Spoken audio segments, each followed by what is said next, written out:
Meenakshi YouTube channel చూస్తున్న వారందరికీ ధన్యవాదములు. నమస్తే. చాలా వీడియోలు చేసి పెడుతూ ఉన్నాను. మరి నచ్చినట్లయితే లైక్ చేయండి, షేర్ చేయండి, సబ్స్క్రైబ్ చేయండి. ఈరోజు వీడియో ధనం, ఉద్యోగం, వివాహం, సంతానం ఎక్సెట్రా ఎక్సెట్రా మన జీవితంలో ఏదైతే మనకి మంచి కావాలో అవన్నీ కూడా గురుగ్రహం వల్ల వస్తాయి. మరి చాలా రోజులుగా వీటి కోసం అంటే ధనానికి ఇబ్బందులు, ఉద్యోగం రావట్లేదు, వివాహం కావట్లేదు, సంతానం కలగట్లేదు, ఇట్లా చాలా రోజులుగా ఇబ్బందులు పడుతున్నవారు ఇప్పుడు ఈ గురుగ్రహ సంచారం ఇందులోకి కర్కాటక రాశిలోకి మరి లాభాలనే తెచ్చిపెడుతుంది. ఎలా? నవగ్రహాలలో అతి శుభత్వం గల గ్రహం గురుగ్రహం, అతి పెద్ద గ్రహం కూడా. ఈ గురుగ్రహం ధనస్సు మీన రాశులకి అధిపతి, అంటే స్వక్షేత్రాలు గురువుకి కర్కాటక రాశిలో ఉచ్చు పొందుతారు. మరి సహజ శుభరాశి కర్కాటక రాశి. ఆ కర్కాటక రాశికి అధిపతి చంద్రుడు. ఈ గురుగ్రహం ఒకటి అగ్నితత్వపు రాశికి ధనుసు రాశికి అధిపతి అయితే, ఒకటి జలతత్వపు రాశికి అధిపతి. జలతత్వ రాశిలోనే ఉచ్చు పొందుతున్నారు. అంటే 2 మోక్ష రాశులు, 4, 8, 12 మోక్ష రాశులు, అట్లాగే 4, 8, 12 రాశులు జలరాశులు. మరి ఏంటండి కనెక్షను? ఏదైనా ఒక గ్రహం ఉచ్చ పొందితే ఆ గ్రహం యొక్క శుభత్వం మరింత పెరుగుతుంది. చాలా రోజులు మనకి కరోనా టైంలో మకర రాశిలో ఉన్నారు ఆయన నీచపడి. మరి అక్కడ నుండి అందరూ ఇప్పటి వరకు ఎన్ని ఇబ్బందులు పడుతున్నారో అన్నీ తెలిసిందే.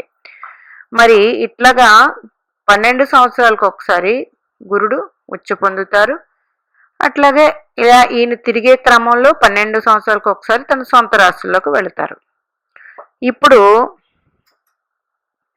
ఈ గురుగ్రహం కర్కాటక రాశిలో అతిచారం చెంది ఈ 18వ తారీఖు రాత్రి 7 గంటలు సుమారు ఆ టైంలో గురువు కర్కాటక రాశి ప్రవేశం చేస్తూ ఉన్నారు. కర్కాటక రాశి జలతత్వ రాశి, కాలపురుష కుండల చక్రంలో 4వ రాశి. ప్రతి ఒక్కరికి కంఫర్ట్స్ ఏమేమి కావాలో అది అందించే రాశి, శుభరాశి. ఎందుకంటే చంద్రుడు దీనికి అధిపతి. చంద్రుడు 4వ స్థానానికి అధిపతి అయితే, పంచమ స్థానానికి రవిగ్రహం అధిపతి. మరి ఈ చంద్రుడు ఈయన కర్కాటక రాశిలోకి వచ్చేటప్పుడు ఈ రాశి అధిపతి చంద్రుడు సింహరాశిలో ఉన్నారు. సింహరాశి సహజ శుభరాశి, పంచమ రాశి, కాలపురుష కుండల 5వ రాశి. ఈ 5వ రాశికి మరి గురుడు కారకుడే. ఇంకా ఈ కర్కాటక రాశిలో పునర్వసు, పుష్యమి, ఆశ్లేష నక్షత్రాలు ఉన్నాయి. ఈ గురుగ్రహం పునర్వసులో వస్తున్నారు. మళ్ళీ నవంబరు నెలాఖరున ఆ టైంలో వక్రించి అక్కడే ఉండి డిసెంబర్ 5కి మళ్ళీ మిథునంలోకి వెళ్ళిపోతారు. అంటే పునర్వసులోనే ఉంటారు. మరి పుష్యమి ఆశ్లేష మీదకి రారు. తర్వాత 2026 జూన్ 2వ తారీఖుకి మళ్ళీ కర్కాటక రాశిలోకి వచ్చేస్తారు. ఇది ఇప్పుడు జరగబోయేది. తన సొంత నక్షత్రంలోనే పునర్వసు నక్షత్రంలో ఉచ్చ పొంది గురుగ్రహం ఉంటారు. ఈ గురుగ్రహ దృష్టి మరి పంచమ దృష్టి వృశ్చిక రాశి మీద పడుతుంది, మకర రాశి మీద పడుతుంది. సప్తమ దృష్టి భాగ్య దృష్టి మీనరాశి మీద పడుతుంది. అంటే ఒకటి ఉచ్చ పొంది ఒకటి స్వక్షేత్రం మీద కూడా ఈ దృష్టి సారిస్తున్నారు. ఇంకా వృశ్చిక రాశిలో గ్రహాలుండి వాటి దశలు జరుగుతుంటే ఆ దశలు మీకు అనుకూలం లేకపోతే ఈ గురుడి వల్ల శుభత్వం ఆ గ్రహం ఇస్తుంది. మకర రాశిలో గ్రహాలుండి వాటి దశలు జరుగుతూ ఉండి వాటి వల్ల మీకు అనుకూలం లేకపోతే ఇప్పుడు మకర రాశిలో ఏదైనా గ్రహం ఉండి ఆ దశ జరుగుతున్న వాళ్ళకి అనుకూలం వస్తుంది. మీనరాశిలో గ్రహాలుండి వాటి దశలు జరుగుతూ ఉండి ఆ దశలో అనుకూలం లేకపోతే ఈ గురుగ్రహం ఉచ్చపట్టి ఉండి ఆ దృష్టి సారిస్తున్నారు కాబట్టి ఆ దశలు అనుకూలాన్ని ఇస్తాయి. అట్లాగే అవి మీకు మీ జన్మలగ్నం నుండి ఏ ఏ భావాలు అయ్యాయో లగ్నానికి ఆ భావాల నుండి ఇబ్బందులు ఏమన్నా ఉంటే కూడా తగ్గుతాయి. మరి ఇవి అందరికీనా అండి, వీరికేనా, అందరికీ ఉండవా అంటే, గురుగ్రహం ఎవరెవరికి ఏ రాశుల వారికి ఏ విధంగా అందిస్తారో మరొక వీడియో చేసి పెడతాను. ప్రజెంట్ ఈ రాశుల మీదకి దృష్టి సారిస్తున్నారు కాబట్టి, అట్లాగే గురుగ్రహం నైసర్గిక శుభగ్రహం కర్కాటక రాశి ప్రవేశం ఉచ్చు పొందుతారు కాబట్టి ఇవన్నీ మంచి ఫలితాలు. ఏ నక్షత్రాల వారికి ఈ గురుగ్రహం సంపద తార, సాధన తార, క్షేమతార, మిత్రతార అవుతున్నాయి.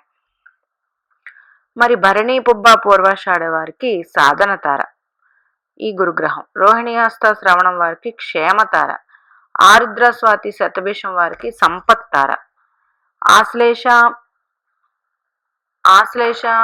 జ్యేష్ఠ రేవతి వారికి మిత్రతార అవుతున్నారు ఈ గురుగ్రహం. మరి వీరికి గురుడు పునర్వసులో ఉన్నారు కాబట్టి ఈ నక్షత్రాల వారికి అంటే శుక్ర నక్షత్రాల వారు, చంద్ర నక్షత్రాల వారు, రాహు నక్షత్రాల వారు, బుధ నక్షత్రాల వారు ఇప్పుడు శుభత్వం వస్తుంది వాళ్ళకి. చూడండి ఎన్ని నక్షత్రాలు వచ్చాయో, 4 నక్షత్రాల వారు, శుక్ర నక్షత్రాల వారు, చంద్ర నక్షత్రాల వారు, రాహు నక్షత్రాల వారు, బుధ నక్షత్రాల వారికి ఈ సంచారం ఏదో విధంగా లాభం అనేది ఉంటుంది. మరి ఇదే టైంలో శని భగవానుడు ప్రజెంట్ వక్రించి ఉన్నారు. పూర్వభద్ర నక్షత్రంలో రాహు కూడా పూర్వభద్రంలోనే ఉన్నారు. అంటే శని మహర్దశ జరుగుతున్న వారు, రాహు మహర్దశ జరుగుతున్న వారికి కూడా ఈ సంచారం క్షేమాన్ని ఇస్తుంది. ఎందుకంటే గురుడు వచ్చి పొంది ఉన్నారు కాబట్టి. అట్లాగే చూడండి, ఇప్పుడు వృశ్చిక రాశి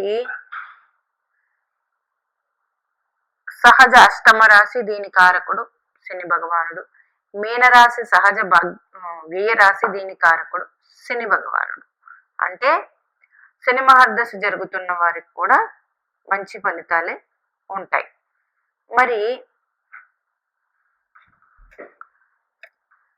మాకు ఏ ఏ నక్షత్రాల వారికి ఎలా ఉంటుందండి, ఏ ఏ రాశుల వారికి ఎలా ఉంటుందని ఒక క్వశ్చన్ రావచ్చు. ఆ వీడియో కూడా మరొక వీడియో చేసి పెడతాను. ఇక్కడ మీకు ఈ గురుడు మీకు వృశ్చికంలో ఏదైనా గ్రహాలు ఉండి ఆ గ్రహ దశ నుంచి ఇబ్బందులు పడుతూ ఉంటే ప్రజెంట్ ఆ దశ శుభాన్ని ఇస్తుంది. ఒక 20 రోజులు ఇచ్చినా, 30 రోజులు ఇచ్చినా, 40 రోజులు ఇచ్చినా శుభాన్ని ఇస్తుంది. మళ్ళీ జూన్ తర్వాత ఇవన్నీ మీరు పొందగలరు. ఇదే రాశిలోకి వస్తారు, ఇదే భావాలని చూస్తారంటే ఇదే రాశుల్ని చూస్తారు. ఇది 1 సంవత్సరం ఉంటుంది. ఇంకా ఈ గురుగ్రహ మరి ఏ ఏ రాశి వాళ్ళకి శుభాన్ని ఇస్తుందో మరొక వీడియోలో చూసుకుందాం అని చెప్పాను కదా, మరొకసారి చెప్తూ ఉన్నాను. మరి గురుగ్రహం అనుగ్రహం పొందాలంటే ఏం చేయాలి? మరింత గురుగ్రహం అనుగ్రహం. ఎందుకంటే గురుడు ఉచ్చు పొంది ఉన్నప్పుడు మనం మరింత ఆయన్ని ప్రార్థిస్తే మరింత అనుకూలమైన ఫలితాలు వస్తాయి. ఏం చేయాలి? గురుగ్రహం యొక్క ఆరాధన, దక్షిణామూర్తి ఆరాధన, దత్తప్రభు ఆరాధన, అట్లాగే మన గురువుల ఆరాధన, అట్లాగే గురువార నియమాలు,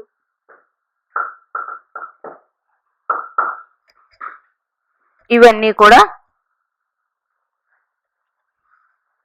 చేయాలి.